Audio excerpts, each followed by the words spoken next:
Va de un esclavista, va de un país destruido por la guerra, va de millones de migrantes y un emirato árabe donde se lavan todas sus ganancias. Es el año 2011 y Osama Bin Laden es asesinado 10 años después del atentado a las Torres Gemelas. Dominique Strauss-Kahn, el presidente del FMI, es denunciado en Nueva York por violación. La cantante Amy Winehouse muere de sobredosis en su casa y Hugo Chávez anuncia el inicio de un tratamiento contra el cáncer. En Libia estalla una protesta contra el líder Mohamed Gaddafi y se transforma en una insurrección armada apoyada por Estados Unidos y los países europeos.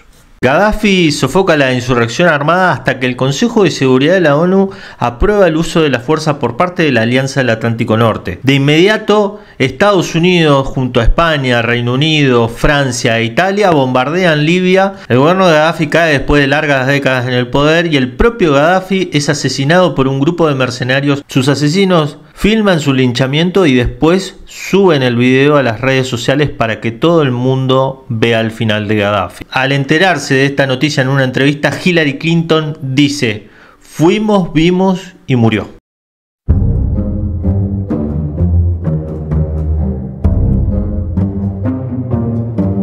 Varios años después, Libia pasa de ser el país con mayor índice de desarrollo humano de toda África a ser un estado fallido. Un país que no controla amplias porciones de su territorio, que no puede asegurar los servicios básicos a la población. En este vacío es que surge el protagonista de nuestra historia. Año 2017.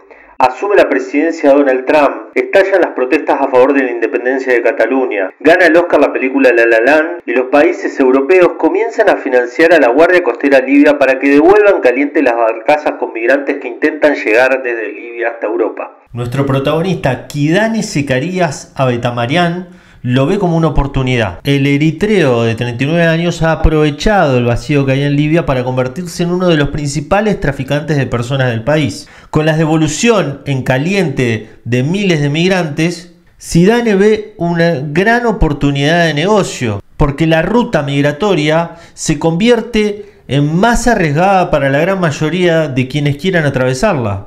Por ende, sus servicios se convierten en más costosos, pero también se le abre otra oportunidad. La oportunidad de convertir en esclavos a los migrantes que le deben dinero para pasar esa ruta. Para darse cuenta la magnitud de este fenómeno, para 2017 Libia tenía 9 mercados de esclavos y el tráfico de personas era el segundo negocio más lucrativo del país después del contrabando de gasolina. Kidane, junto a su socio Tehuel Goitón, convierte en famosa la localidad de Bani Walid cerca del Mediterráneo. Los forasteros la renombran como la ciudad fantasma por la cantidad de personas que desaparecían o morían allí. En la localidad ambos alquilaban un almacén a la familia criminal Diab. Allí alojaban a los migrantes que no habían podido pagar para pasar por el Mediterráneo y secuestraban a otros. Los migrantes secuestrados quedaban hacinados en varios galpones de este complejo, custodiados además por 70 guardias de los esclavistas. Y estaban obligados a que ellos o sus familias pagaran un rescate para ser liberados. Los migrantes estaban hacinados en galpones donde no podían dormir al mismo tiempo, por lo que dormían por turnos en el suelo de concreto. Las duchas se permitían una vez al mes y la comida era extremadamente escasa. Las enfermedades además eran comunes. En Dale, por ejemplo, uno de los migrantes secuestrados, años después contó que desarrolló una grave infección pulmonar mientras estaba cautivo. Kidane y sus guardias mantenían a los migrantes en un estado de miedo perpetuo. Con regularidad sacaban personas de la multitud y las obligaban a llamar a un familiar mientras las torturaban para exigir miles de dólares por su liberación. Un método común de tortura era quemar la piel de los prisioneros con plástico derretido. Las palizas por lo general eran administradas por los guardias, pero en algunas ocasiones Kidane mismo las ejecutaba. Una de las víctimas incluso denunció que Kidane la violó durante 6 meses.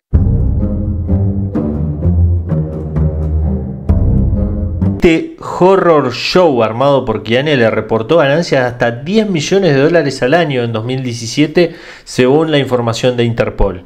Pero ¿dónde disfrutaba de su riqueza? Durante la temporada baja, cuando el Mediterráneo era demasiado peligroso para cruzarlo, Kidane pasaba gran parte de su tiempo en los Emiratos Árabes Unidos, donde estableció una operación clandestina para lavar las ganancias de sus actividades criminales. Su hermano Enoch y otros asociados eritreos vivían parte del año en Dubái, recogiendo dinero enviado por las familias de los migrantes.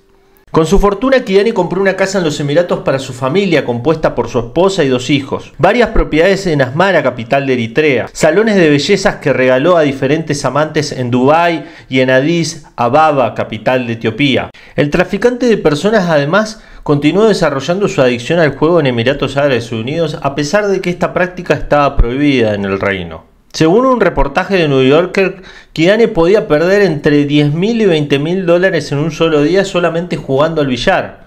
También se recuerda que en una ocasión perdió alrededor de $100.000 en una partida de cartas. El traficante utilizaba su dinero para cultivar relaciones con celebridades, invitando a destacados artistas etíopes y eritreos a Dubái. A menudo estos artistas interpretaban canciones con letras personalizadas que le celebraban las hazañas de Kidane, similar a como los narcocorridos describen a los jefes de carteles mexicanos. Los excesos de Kidane en Dubái ejemplifican cómo todos los estafadores, traficantes de armas, carteles de narcotráfico, corruptos, disfrutan las mieles de su riqueza en esta capital de Medio Oriente. Pero esta historia estaba a punto de dar un vuelco.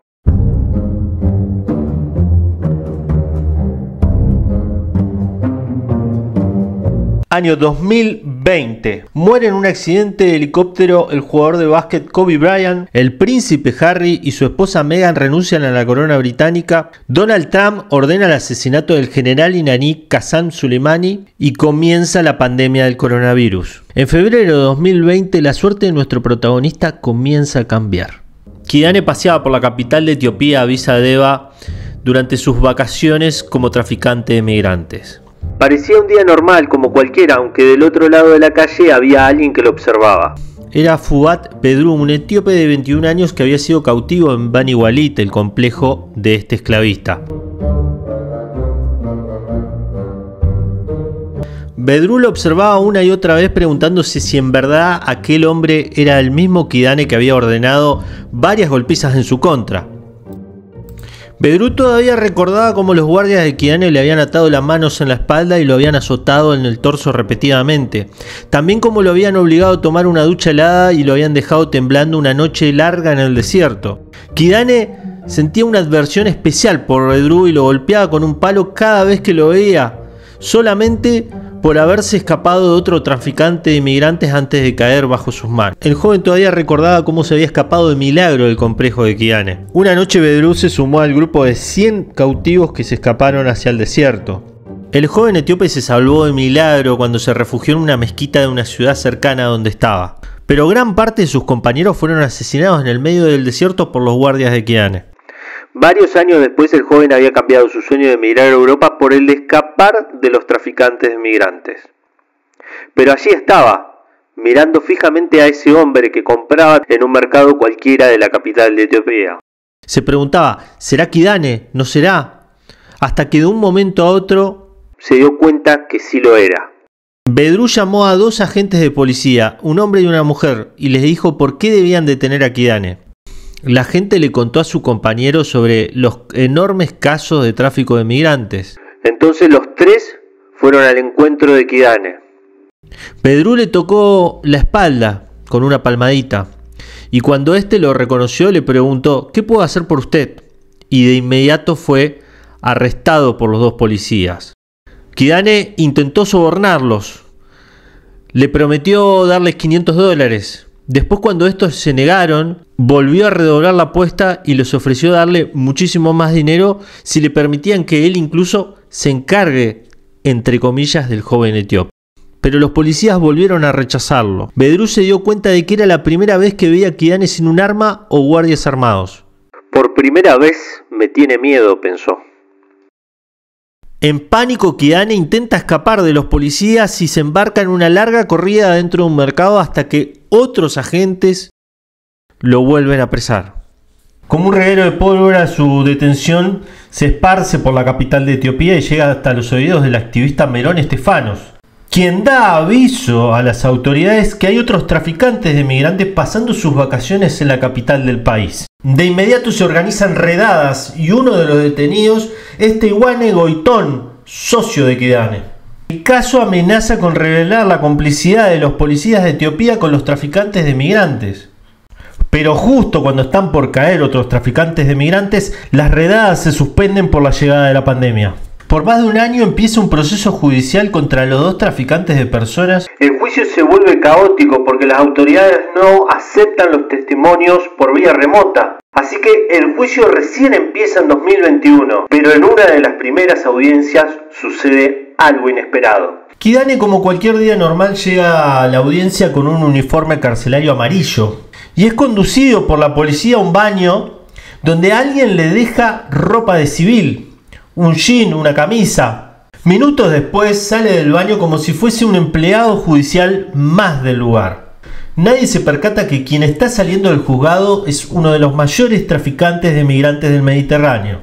Para su fuga, Kidane pagó un total de $250.000 a un grupo de policías, de la misma manera que antes había intentado sobornar a esos dos agentes que lo habían detenido en el mercado después de que Bedru lo reconociese. Se cree que Kidane escapó de inmediato de Etiopía y se refugió en Kufra, un centro de contrabando de Libia.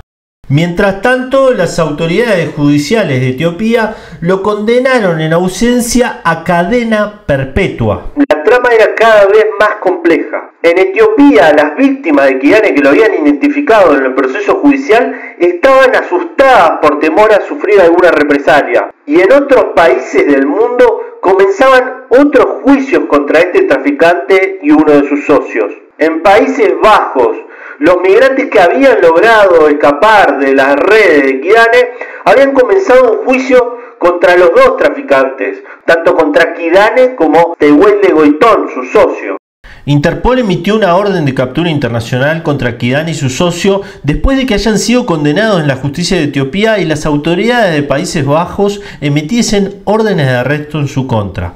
En noviembre de 2021, Interpol distribuyó un informe sobre la red de Kidane y sus probables casas de seguridad a Sudán, donde había operado, Etiopía, de donde había escapado, los Países Bajos, donde se estaban construyendo un caso en su contra, y los Emiratos Árabes Unidos, donde blanqueaba y gastaba su dinero. El informe era una manera de presionar a todos los países involucrados para que colaborasen en la detención de este traficante de migrantes. Por eso, en 2022, la misma organización organizó una reunión de policía de los 4 países involucrados en Lyon, Francia. El encuentro concluyó con el compromiso no solo de encontrar a Kidane, sino también de desmantelar su red financiera, lo que implicaba poner a su hermano Enoch bajo vigilancia.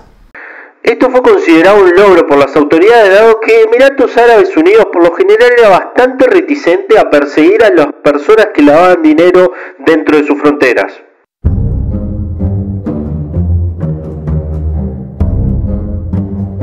Los emiratíes comenzaron a seguir al hermano de Kidane y también los movimientos de su esposa.